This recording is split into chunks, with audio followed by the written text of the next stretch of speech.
हमारे घर तो चाय में भी सबके अलग अलग नखरे, सबको अलग अलग दूध की चाय चाहिए।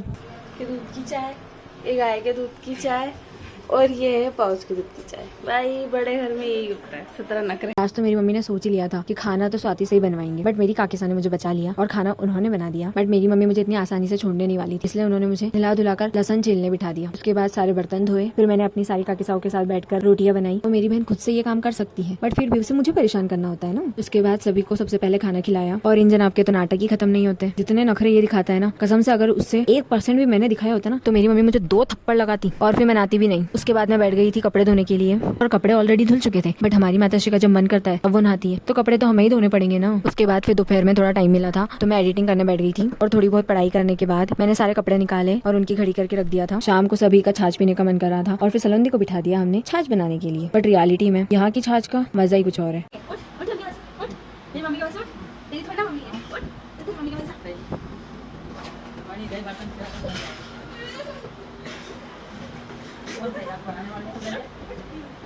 और इसे देख लो, इनका मुंह ही बंद नहीं होता है, जब देखो तो कुछ ना कुछ तो खाती रहती है। ये ऐसा बंदर जैसा मुंह कर लिया होले खाकर। उसके बाद शाम को लाइट चली गई थी तो थोड़ी बहुत हेल्प की खाना बनाने में और फिर मेरे बच्चे को मैंने चाय पिलाई। मुझे समझ नहीं आता इन्हें इतनी चाय पसंद कैसे है। और फिर रात को दूध वगैरह गर्म करके हम चले गए थे सोने। राधे राधे।